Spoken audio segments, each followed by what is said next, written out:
I still remember the first time I walked into that little town square in Willow Creek, Texas, a place where people smiled with their mouths but measured you with their eyes. It was my first morning in town. The air smelled like sweet tea and fresh-baked cornbread. I had on my mother's hand-sewn beige dress and a pair of sandals that had seen better days. But my back was straight, my hair was pinned, and my dignity intact. Always. "Who's the new lady?" I heard someone whisper behind me as I passed by a flower shop. "She looks like someone's housemaid," another replied, followed by a chuckle. They didn't know me. Not yet. "My name is Marigold Hart. I was born in Alabama, raised by a seamstress who never owned a car but stitched pride into every button. Mama always said, 'The world will try to wrinkle you, child. Just don't ever let it press you down.' I came to Willow Creek to rebuild, after my husband Elijah passed from a sudden stroke, and after the small antique bookstore we owned was taken over by a corporate chain. I knew I had to start somewhere fresh. I sold what little I had left, packed it into my old red pickup, and drove across state lines until I landed in this forgotten piece of Texas, where magnolia trees line the sidewalks and people wear politeness like a disguise. I'd rented a small 2-bedroom house on the edge of town, just past a peach orchard and down a gravel path. The owner, Mr. Grayson Bell, was a kind enough landlord, though his wife rarely looked me in the eyes. "It's old," he warned as he handed me the key, "but solid. Like you, I reckon." Solid. That's what I had left. My hands, my memories, and a spine too proud to curve. By the third day, the whispers weren't behind me anymore. They were beside me, in front of me, floating in the air like pollen. "Is it true she used to clean houses?" "I heard she was married to a drunk. No ring, no children, no money, just sad eyes and quiet footsteps." The town wasn't cruel, not directly, but they judged quietly. It was death by 1,000 glances.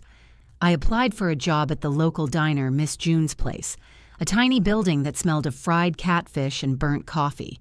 The owner, Miss June herself, looked at my resume, what little there was of it, and then looked at my dress. "You ever carried 3 plates in one hand, honey?" she asked, one eyebrow raised. "No," I said, "but I once carried a man through cancer and a business through bankruptcy." She blinked. Then she smiled. "We'll try you on mornings."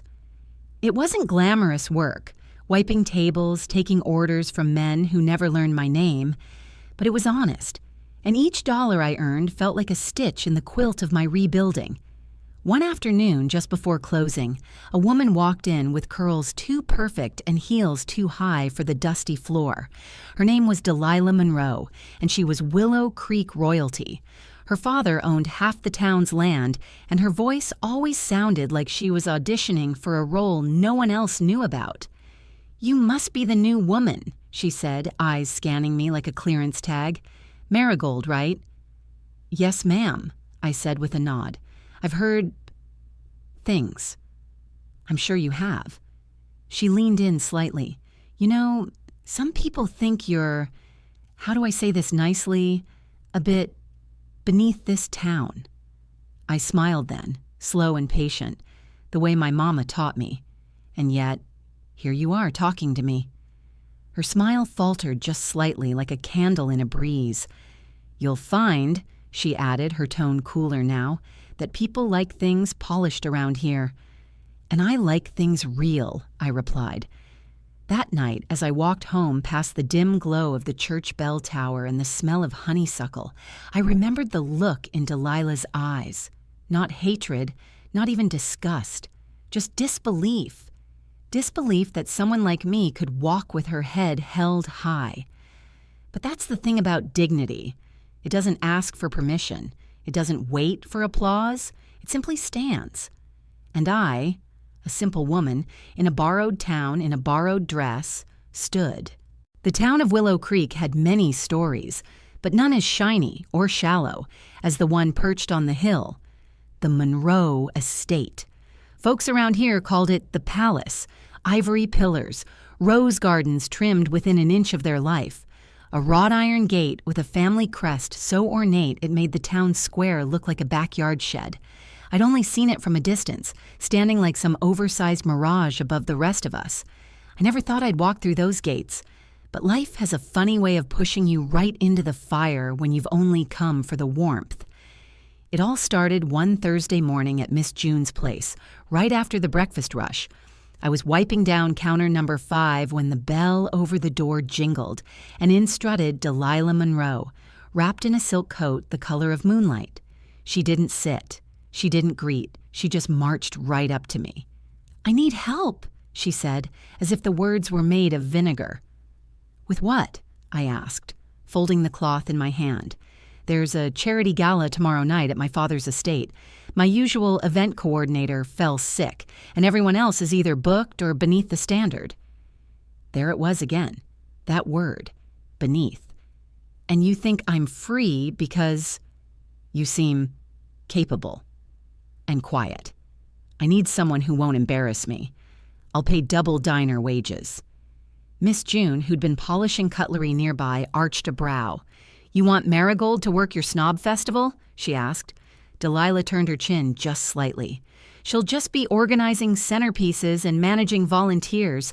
Nothing that requires—" She paused, looked at me. Refinement. I should have said no. Pride demanded it, but Bills didn't care about pride. "I'll do it," I said, "just one night." Delilah handed me a card with a gold-embossed M. "Come to the estate by noon tomorrow, wear black, try not to get lost." The next day, as I walked up the winding gravel path to the Monroe estate, my old pickup wheezing behind me, I could feel every invisible eye on me. The gardeners paused. The driver by the fountain looked over his sunglasses. Even the wind seemed to hush itself. The inside of the estate was a different world. Gleaming marble floors, chandeliers that looked like upside-down galaxies, and portraits of Monroes going back generations. Some of them even smiled. Most didn't. "Don't touch the art," Delilah said before I could admire the tapestry in the hallway. "Follow me." She led me to a massive ballroom where tables were already being set with cutlery more expensive than anything I owned. I was handed a list, a walkie-talkie, and a clipboard full of tasks. "I want the roses fresh, the candles unscented, and no one wearing flats," she said. "Got it," I replied. "Number, I don't think you do." She turned, her voice as icy as her designer watch. "This is my night. People will be watching. Everything must look perfect. That includes you." I didn't flinch. "Don't worry, Delilah. I've cleaned up after plenty of messes in my life." Her eyes narrowed, but she said nothing. The hours passed like honey in winter, slow and sticky. I organized florals, trained temp staff, rerouted catering trucks, and even fixed a tear in a velvet table runner with an emergency sewing kit I kept in my purse. Mama would have been proud. By evening, the estate glowed like a dream. People poured in. Rich folks from Austin and Dallas in suits that didn't wrinkle and heels that didn't wobble. They sipped champagne and talked about tax benefits with faces like glass. I stayed behind the curtain, making sure every detail stayed in place. I was invisible, and I liked it that way, until I heard her voice. "I just don't get it," Delilah said to a guest. "She's so plain. Like a background character who accidentally wandered into the main storyline." They laughed. I froze. "She walks like she owns her shadow," Delilah went on. "Doesn't she realize she's not one of us?" Not one of us. The words hit harder than I expected. I wasn't ashamed of where I came from. But standing there, surrounded by gold leaf chandeliers and wine lists that could feed a family for a month, I felt the ache of being other. I stepped out from behind the curtain, quietly, calmly. Delilah's smile froze when she saw me. "I thought I told you to stay behind the scenes," she whispered. "I just came to check on the dessert table," I replied, my voice steady. She stared. "People are watching. Let them." The rest of the night, I moved with grace, not because I wanted their approval, but because I wouldn't let their judgment write my story. I saw women in gowns and men in masks, all playing a game I never signed up for. But I was there. A simple woman in their palace, on my own terms. And for one quiet second, as I stood near the terrace under the string lights, a man walked past and said, "Who's that? She doesn't look like the others." No malice, just wonder. I didn't turn. I didn't answer. Because I knew the truth. I didn't need to look like them. I needed to look like me. The morning after the Monroe Gala, Willow Creek felt different. Not the sky. It was still that same dusty blue. Not the streets. They still echoed with boots and gossip. But the people? Their smiles were tighter, their stares longer, like they were waiting for me to break. At Miss June's place, I barely made it through the screen door before eyes turned my way. "Well, look who made it back from the mountain," said Betsy Lanford, one of the regulars, tapping her coffee cup with a spoon like she was ringing a bell. "Surprised she didn't stay up there?" someone muttered behind a napkin. I tied on my apron and ignored them. I'd faced real storms before. Hunger, loss, grief so loud it made the world mute. A few stares weren't going to shake me. Miss June caught my eye. "You okay, sugar?" I nodded. Let them talk. They'll tire out before I do. But they didn't tire. By lunchtime, I'd heard 3 new versions of the same lie. I heard she tried to flirt with Delilah's fiancé. She spilled wine on the governor's wife. She begged Delilah for a job in her house. All untrue. But truth isn't what towns like Willow Creek traffic in. They prefer the drama, the tear, the fall. What hurt wasn't that they lied. It's that they wanted it to be true. Wanted me to fail because I didn't play small. Because I didn't shrink under the chandelier light. I could feel it in the way people handed me their menus without looking at me. The way some left exact change without a word. Even the tip jar felt emptier. That night, I sat on the creaky porch of my little rented house and wrote a letter to Elijah. Not to send, just to remember.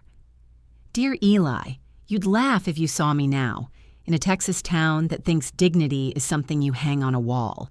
I stood tall last night. I wore my plain dress, walked their palace halls, and didn't let a single crack show. But now, they whisper. They twist. They pull on the threads of my name like it's a loose hem. Still, I'm not broken. Because when you've already lost everything, there's nothing left to fear." I folded the letter and slipped it under the floorboard, where I kept all my memories, photos, buttons from Mama's sewing box, the pressed violet from our wedding day. The next morning, something strange happened. A girl came into the diner, a teenager with glasses too big and confidence too small. She sat alone, clutching a sketchbook. Her name was Emily Chavez. I remembered her from the gala, working backstage with the volunteers. Quiet, nervous, overlooked.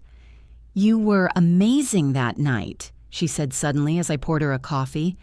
"You didn't let them rattle you." I blinked. "You were watching?" She nodded. "My mom works as a maid at the Monroe estate. She told me how you held your head high, even when they tried to shame you." I smiled for real then. The first in days. "People like us," she said, pushing her glasses up. "We don't get many examples of what strength looks like when you're not rich or loud." I sat across from her, just for a moment. "You don't have to wear gold to shine, Emily," I told her. "You just have to refuse to dull yourself for someone else's comfort." She reached into her bag and pulled out a pencil sketch of me standing on the Monroe Terrace, lit by string lights, the night swirling around me. "It's not perfect," she said, "but it felt important." I took the sketch and stared at it. I wasn't elegant, I wasn't glamorous, but I looked unshaken, rooted, like someone they couldn't unmake. Word spread quickly that the help had become the subject of art. Some snickered, some sneered. Delilah? She didn't say a word, but the silence screamed. 2 days later, as I left the diner after my shift, I found my truck keyed. Deep scratches running across the driver's side like claw marks. A note was tucked under the wiper.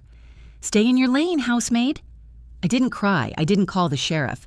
I just drove the truck home slowly, the engine hiccuping like it shared my weariness. But that night, something broke, not in me, but around me. Miss June showed up on my porch with a box of fried chicken and a bottle of sweet tea. "Thought you could use some comfort food," she said, settling into the rocker beside me. I raised an eyebrow. "Don't you believe the rumors?" she scoffed. "I don't need a town full of small minds telling me what I already know. You've got more grace in your little finger than most of them have in their bloodline." I exhaled, finally letting the air escape from where it had been trapped in my chest all week. She handed me a biscuit. "You keep being you, Marigold. One of these days, they'll realize the strongest woman in Willow Creek doesn't live in a mansion. She lives in a rental by the orchard, and she walks like her story matters." And in that moment, for the first time since Elijah died, I didn't feel alone. The town of Willow Creek had a funny way of showing its true colors. By the time I woke up to the fourth day of rumors, something had changed. It wasn't the whispers in the diner or the cold stares on Main Street. No, it was the fact that people were starting to see what they had been blind to all along. For days, I had moved through the same routine. Same floors to sweep, same orders to take, same stiff smiles pretending nothing was wrong, though my hands ached and my heart felt heavier each day. But one morning, after seeing the same smug face of Delilah Monroe parade through the town square with her entourage, I knew it had all gone too far. She wasn't just flaunting her wealth, she was flaunting her power over me. Her eyes met mine across the street. She smirked, her nose pointed up slightly as if she was daring me to say something, to fight back. But I wasn't interested in her games. I had bigger things to focus on, and something inside me, something that had been buried for too long, was about to surface. The tipping point came when I was walking home after my shift, the sun already beginning to set behind the hills. The sound of laughter stopped me in my tracks. A group of teenagers was gathered around the front of the local gas station. They were laughing, pointing, their faces scrunched up in mockery. Then I heard my name. "Did you hear what happened to Marigold? I heard she tried to charm the mayor, but he told her to back off." I didn't turn around. I knew what I'd find. The same faces, the same stories. But this time, the sting felt different. This time, it wasn't just gossip. It was a line being drawn in the sand. I was either part of their world or I wasn't. I crossed the street, my steps steady, my heart pounding. "Do you have a problem with me?" I asked, not raising my voice but making sure they heard every word. They turned, startled by my directness. I didn't wait for their response. "You all want me to be the punchline," I said, my voice steady, "but I'm not your joke. I'm a person. And if you're going to talk about me, you should have the courage to say it to my face." Their laughter died in an instant. The air grew thick with tension. No one spoke. And then, out of the corner of my eye, I saw Delilah. She was standing across the street, her arms crossed, watching the entire scene unfold. For a moment, I thought she would come over and humiliate me in front of everyone. But instead, she just stood there, observing, a smirk playing at the corner of her lips. I turned back to the group of teenagers. "If you're done making me the target, I suggest you find something better to do with your time," I said, my voice calm but firm. I didn't wait for an answer. I just walked away. The next day, something unexpected happened. Miss June, the woman who had always been a silent supporter, finally spoke up. The diner had just opened for lunch, and I was refilling coffee cups when she slid a piece of paper in front of me. "Take a look," she said, her voice low. I unfolded the paper to find a flyer, the Willow Creek Annual Charity Auction, and guess who was listed as the guest of honor? Delilah Monroe. I stared at the flyer, and a thought sparked in my mind. I had always stayed away from events like these, never feeling like I belonged. But now, with everything that had happened, I realized that this wasn't just another high society event. This was an opportunity to take back control. The flyer also listed a silent auction where people could donate to local causes. One of the options was a charity dinner for two at the Monroe estate. I knew exactly what I had to do. That afternoon, I made my way to the local thrift store and found a dress. It wasn't new. It wasn't designer. It was simple and plain, just like me. But when I put it on, something inside me shifted. The dress fit perfectly. The fabric, worn and familiar, felt like armor. I signed up for the auction. The night of the event, I showed up with no expectations, only a quiet determination. I didn't walk in with an entourage or a wealthy sponsor. I walked in alone, with nothing more than my name and the strength of my resolve. Delilah, as expected, was at the center of everything. She glided around the room, laughing with the rich and powerful, her every step calculated. When she saw me standing by the auction table, her eyes narrowed. "You're really pushing it now, aren't you, Marigold?" she said, her voice dripping with sarcasm. "This isn't your place." I smiled. "Actually, I think it is." The auction went on, with the usual amount of overpriced items being bid on by the elite. But when it came time for the charity dinner with the Monroes, something unexpected happened. I raised my hand. "I'll bid $500, I said, my voice cutting through the chatter in the room. A few eyebrows were raised. Delilah's eyes widened in disbelief. She stepped forward, the tension between us palpable. $500, she said, her voice cold. "You really think you can afford that?" I stood tall. "I don't need to be rich to make a difference." I won the bid. The crowd was silent. Delilah's face was a picture of shock, her mask slipping for just a moment. I wasn't just there to take part in the event. I was there to prove something, to myself and to everyone who thought they could break me. That night, I left the event with a quiet sense of victory. It wasn't the dinner, it wasn't the money. It was the fact that, for the first time, I had stood up to them. I had shown them that their games, no matter how much they tried to humiliate me, could never break me. I was still standing, and in that moment, I realized something. The whispers, the rumors, the mockery, they didn't matter anymore. The world would see me the way I saw myself, someone with the strength to keep going, no matter the cost. The aftermath of the charity auction was both expected and unexpected. By morning, Willow Creek was buzzing like a hornet's nest disturbed. Word of my victory spread faster than a wildfire. Delilah Monroe's perfect little world was rattled, and the town didn't know what to think. A simple woman, a diner waitress with no family name or fortune, had bid for, and won, a place at the table of the wealthy. Delilah made sure to make her displeasure known. The following Monday, as I arrived for my shift, I saw her standing at the diner's entrance, arms crossed, eyes narrowed. "You think you can just buy your way into our world?" she asked, her voice dripping with disdain. "You've humiliated me in front of everyone." I didn't flinch. I didn't even blink. "You didn't need me to do that, Delilah. You've been doing just fine on your own." Her lips curled into a snarl. "You really think this is over?" "I didn't start this," I said quietly, "but I'll finish it." Her gaze burned into me, but she didn't respond. She spun on her heel and stormed out of the diner, her heels clicking like the warning of a storm. And I knew then, this wouldn't be the end of it. As the days passed, the tension between us grew thick. There were whispers in the streets, in the stores, even at the gas station. They weren't just talking about me anymore, they were talking about her. How could a woman like me stand up to someone like Delilah? Was I crazy? Was I naive? But the hardest part was seeing the damage it did to people who had always supported me. People like Miss June. One afternoon, I came into the diner to find her sitting alone at her booth, her hands folded in front of her. Her usual warmth was gone, replaced with a sad resignation in her eyes. "Miss June," I asked, my heart sinking, "what's wrong?" She sighed deeply, pushing her coffee cup to the side. "You've caused a stir, Marigold, and not the good kind.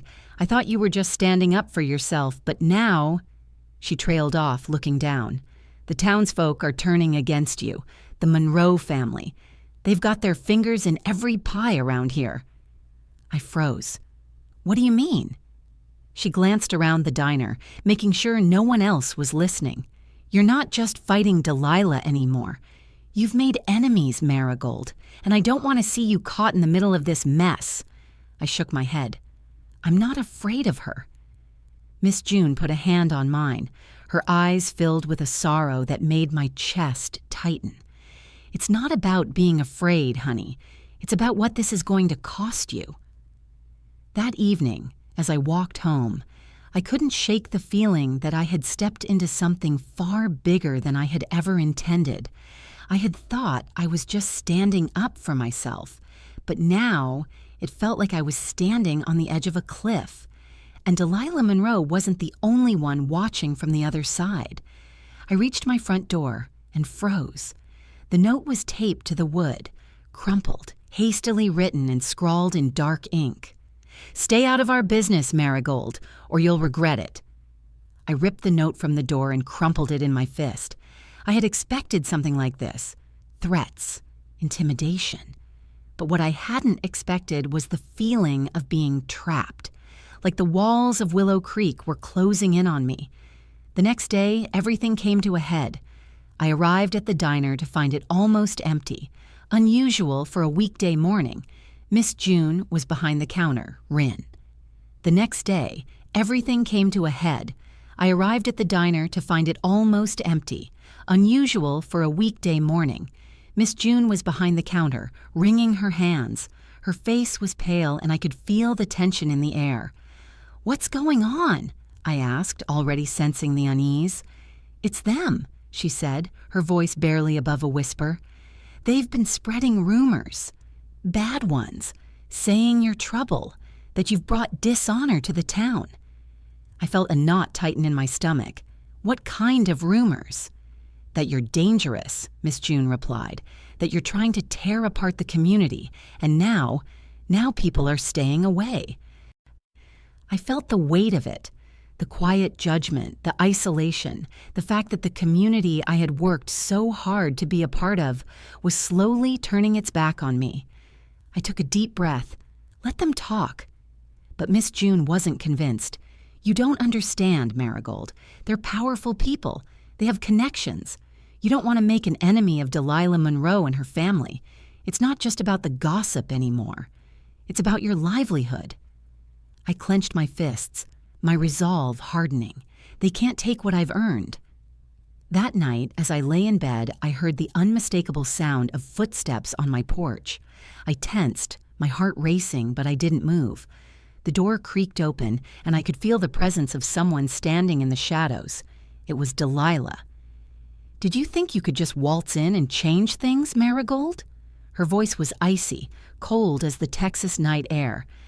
You've stirred up a hornet's nest, and now you'll have to deal with the consequences. I remained silent, my pulse quickening, but I wouldn't let her see my fear. You think you're better than us, don't you? She continued, stepping closer. Well, I'm not done with you, and when I'm through, you'll regret every decision you've made. I sat up in bed, my hands clenched by my side. You don't get to scare me, I said, my voice low and steady. You don't own me, Delilah, and you never will. Her eyes flashed with anger, but I could see the uncertainty behind them. She wasn't used to being challenged, and that, in itself, was my victory. She didn't say another word. She just turned and left, leaving the door open behind her. As the days dragged on, I knew the storm was coming. It was no longer a question of if, just when. And when it came, I would be ready. The storm I had been expecting finally arrived on a Thursday morning. I had always known that standing up to Delilah Monroe would not go unnoticed, but I hadn't anticipated how far she would go to make me pay for it. By the time I stepped into the diner that day, I could feel the weight of it, the suffocating silence hanging over the place, the eyes watching, the gossip already spreading like wildfire. I walked past the counter, nodding briefly at Miss June, who was wiping down the table with shaking hands. Her eyes were filled with concern, and I could see the fear in her gaze. "They're really going after you, Marigold," she whispered. "Delilah's got her people out there. They've already been talking to the owners of the diner." I paused, a chill running down my spine. "What do you mean?" She glanced around before lowering her voice. "There's talk that they might fire you. They say you're bad for business, that people don't want to come in here if you're working. You're becoming a liability." I felt the floor beneath me shift. It wasn't just the whispers anymore. Delilah was using her power, her money, her connections, to turn everyone against me. She had already begun to isolate me, to chip away at the little foundation I had left. The diner, the one place where I had felt some semblance of safety, was now under threat, but I wasn't about to let her win. As I made my way to the back, I pulled my apron on mechanically, my mind racing. The words Miss June had said echoed in my ears, but I pushed them aside. I couldn't afford to think about losing my job. I couldn't afford to think about the consequences. I had to focus on one thing: taking control. The bell over the door jingled as a couple walked in, and for a split second I thought I could escape into the rhythm of the diner. But when I looked up, I saw Delilah standing at the counter, her back straight, her expression unreadable. She was waiting for me. I walked toward her, my steps slow and deliberate, my heart pounding in my chest. "I didn't think you'd show up today," I said, the words slipping out before I could stop them. She smiled, but it wasn't a smile of victory. It was the smile of someone who had already plotted her next move. "I wouldn't miss this," she said coolly. "I wanted to see how long you'd last, Marigold, but I think we both know that you're running out of time." I stood my ground, my fists clenched behind the counter. "I'm not afraid of you." "You should be," she replied, her voice low and threatening. "You've made it personal, and now it's going to cost you." I took a deep breath, my mind racing. I had to do something. I couldn't let her intimidate me anymore. The power dynamic was clear. Delilah had the wealth, the status, the influence, but I had something she could never buy: integrity. And I wasn't going to let her take that from me. That evening, as the diner emptied out, I stayed behind to clean up, my mind spinning. I could feel the pressure building, but I refused to let it crush me. I had to act. I had to take control before it was too late. I picked up the phone, my fingers trembling as I dialed the number I knew all too well: the local newspaper's editor. I had been avoiding this for weeks, but now I realized there was no other choice. "Hello?" The editor's voice was warm but businesslike. "Hi, it's Marigold Green," I said, my throat tight. "I'm calling about the story, the one that's been going around. I think it's time for the truth to come out." The next day, Willow Creek was hit with a bombshell. The local newspaper, the Willow Creek Gazette, ran a full-page story titled "The Truth About Delilah Monroe: Power, Privilege, and the Woman Who Won't Back Down." The article didn't just focus on me, it focused on Delilah, her family's influence, and the way she had manipulated the town for years.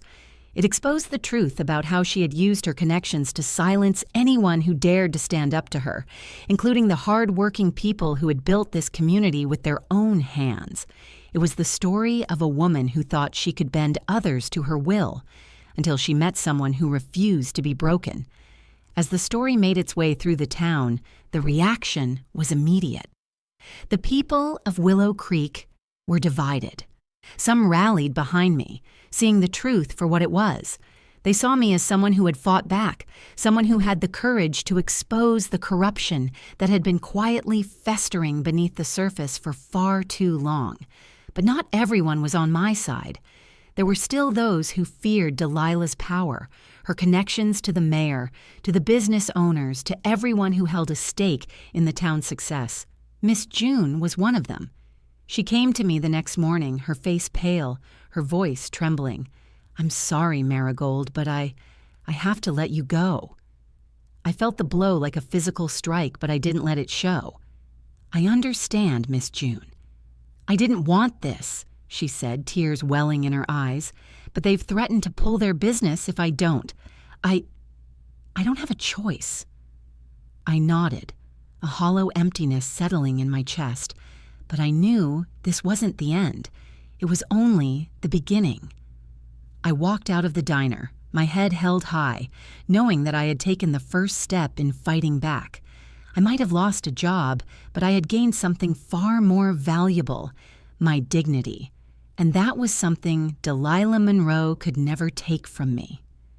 As I stood in front of the diner, staring at the familiar building that had once been my sanctuary, I felt the weight of the journey ahead. I wasn't done yet.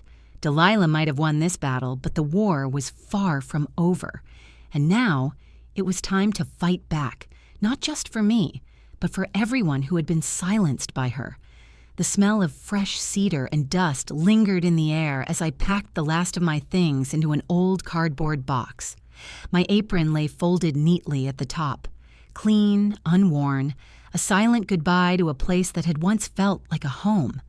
Losing the diner had stung more than I expected, not because it paid well or gave me prestige, but because it was one of the few things I had built with care and consistency in a life that often felt like it was treading water.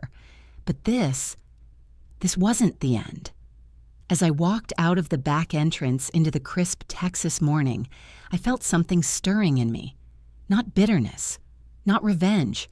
Something quieter but stronger. Resolve. I returned to my small cottage at the edge of Willow Creek, tucked under the shade of pecan trees, and placed the box on my kitchen table. On top of it, beside my apron, sat the folded newspaper article. The truth about Delilah Monroe. It was already making waves. That very evening, Sheriff Callahan showed up at my door. He was a tall, broad man with a face carved from stone and eyes that had seen the rise and fall of many power games in town. But he'd always kept his distance, until now. "I read the article," he said simply, standing on my porch with his Stetson in hand. "You've stirred a hornet's nest, Marigold." "I didn't write it to stir anything," I replied, motioning him inside. "I wrote it because the truth needed to be told." He hesitated, then stepped into my modest home. The floor creaked under his boots. "You should know something," he said. "There have been rumors, real ones, about Delilah and her father's dealings with the town council. Land acquisitions, fund misplacement, contracts going to shell companies. The paper just gave the people a reason to start talking." My breath caught. "And you? What will you do about it?" He paused, jaw tightening. "I'm not promising anything yet, but I'm looking into it." The days that followed were slow, heavy with tension and anticipation. Some townsfolk started approaching me in private, people I never expected to hear from. Mr. Alvarez from the post office, Clara, the librarian, even Bonnie, the quiet woman who cleaned the mayor's office. They came with stories, documents, little pieces of a puzzle I hadn't known existed. Delilah Monroe hadn't just manipulated people socially. She had embedded herself deep into the town's economy. Her family's trust owned nearly half the commercial property in Willow Creek, and any business that didn't bend to her will found itself strangled by rent hikes or surprise inspections. And worse, some of the contracts for town development, they led back to companies she secretly managed. I spent hours compiling everything, organizing it into folders. What started as whispers became a file the size of a textbook. I called it the Willow Creek Ledger. I wasn't a lawyer. I wasn't an activist. I was just a waitress with a high school diploma and too many scars to count. But I knew one thing. If I gave this to the right people, it could topple an empire. One night, while going through records left anonymously in my mailbox, I found something that stopped me cold. It was an old letter, signed by Delilah's father, a contract agreement with the state from years ago, awarding him a grant for building a public shelter on donated land. But the shelter never existed. The land had been used to construct the Monroe Market Plaza, a glossy shopping complex that Delilah now owned. Fraud, embezzlement, proof, the kind that could light up an investigation like dry grass in July. The next morning, I drove an hour out of Willow Creek to a regional news station in Austin. I knew the local paper had done what it could, but this needed a bigger voice, something Delilah couldn't buy or threaten. I handed the folder to an investigative reporter named Jessa Clark, a woman with sharp eyes and a reputation for exposing shady deals in quiet southern towns. As she flipped through the pages, her expression grew more serious. "You did all this on your own?" I nodded. "Why?" "Because they shamed me," I said quietly. "And I might be simple, Miss Clark, but I'm not stupid, and I don't bow to bullies." She reached across the desk and shook my hand. "You're not simple, Marigold," she said. "You're brave. And this could change everything." Within a week, the story broke, and this time it wasn't just Willow Creek talking. It was all of Texas. The Monroe Empire under investigation. Fraud allegations emerge in Willow Creek scandal. The fallout was swift. City council members began distancing themselves from the Monroe name. Contracts were frozen. Businesses, once too afraid to speak up, started filing complaints. And the mayor, once Delilah's closest ally, called for a public audit of all town dealings over the past decade. Delilah's social media disappeared overnight. Her face, once plastered on every billboard and gala invitation, vanished. She stopped coming to the cafe, the shops, the parades. She went silent. But I didn't gloat, because this wasn't about revenge. It never had been. This was about respect, about reclaiming the dignity I had been denied. One afternoon, as I walked through the town square, my town, I passed a group of teenagers outside the ice cream shop. One of them, a girl with strawberry blonde hair, nudged her friend and whispered, "That's her. That's Marigold Green." They didn't laugh. They didn't sneer. They watched me with something else in their eyes, admiration, and that was worth more than any job or title. 6 months later, the air in Willow Creek had changed. Not just the gossip or the names people whispered in back rooms, but something deeper, a shift in how people looked at one another, how they carried themselves, especially how they looked at me, not with pity, not with superiority, but with something that had once been stripped from me: respect. Delilah Monroe had been formally charged with conspiracy to defraud the state and obstruction of justice.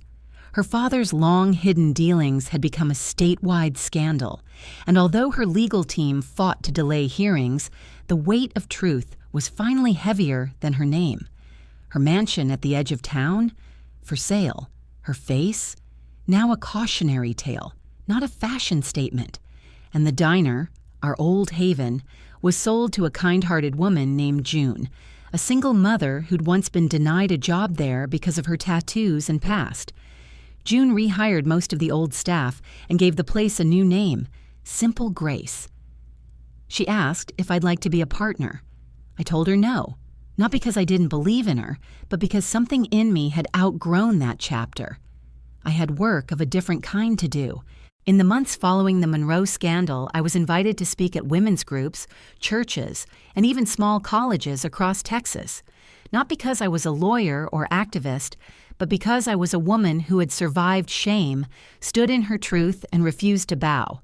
People wanted to hear my story. But more than that, they wanted to tell me theirs. A young woman in Dallas who had been fired for rejecting her boss's advances. A grandmother in Waco who had raised 5 children alone and never once been thanked. A migrant worker's wife in Laredo who spoke with tears in her eyes about the years she spent cleaning offices where people wouldn't even look her in the face. And to each of them, I said the same thing. You are not small. You are not weak. And you do not need permission to stand tall. One quiet morning in late October, as the Texas sun slipped through the golden leaves of Willow Creek, I stood by the riverbank behind my cottage. The water shimmered like glass. The wind was soft, and for the first time in a long, long while, I felt whole. I wasn't rich. I wasn't famous. But I had my name. I had my story. I had my peace. A few weeks later, I received a letter in a thick envelope from the governor's office. It was printed on fine linen paper, stamped with the state seal. Dear Miss Green, On behalf of the state of Texas, we recognize your courage, integrity, and the pivotal role you played in exposing corruption in Willow Creek. Your actions embody the true spirit of citizenship and justice. They invited me to accept a Civic Courage Award. The ceremony would be held in Austin, and it would be broadcast across the state. I smiled as I read the letter, then set it aside. Not because it didn't matter, but because I had already received the award I needed most. When I walked through town now, people nodded with kindness. Children waved, and even those who had once whispered behind my back lowered their eyes, not out of guilt, but growth. I went to visit Mama's grave that weekend, a modest stone in the churchyard with wildflowers growing around it. I knelt beside her and whispered, "They tried to shame your daughter, Mama, but I didn't bend. I stayed steady, like you taught me." The wind rustled the grass, and in that moment I swore I could hear her voice in my heart. That's my girl. Marigold Green never became a politician, never wrote a best-selling book, never ran for mayor or sought revenge. She remained in her cottage by the pecan trees, tended her garden, shared her story, and lived with quiet strength. She was, by every measure, still a simple woman. But in Willow Creek, her name became something greater. It became a promise, a whisper on the wind whenever a girl was mocked for her clothes, or a woman was dismissed for her softness, or a stranger dared to stand with dignity in the face of cruelty. Remember Marigold Green. She never bent her head, and neither should you.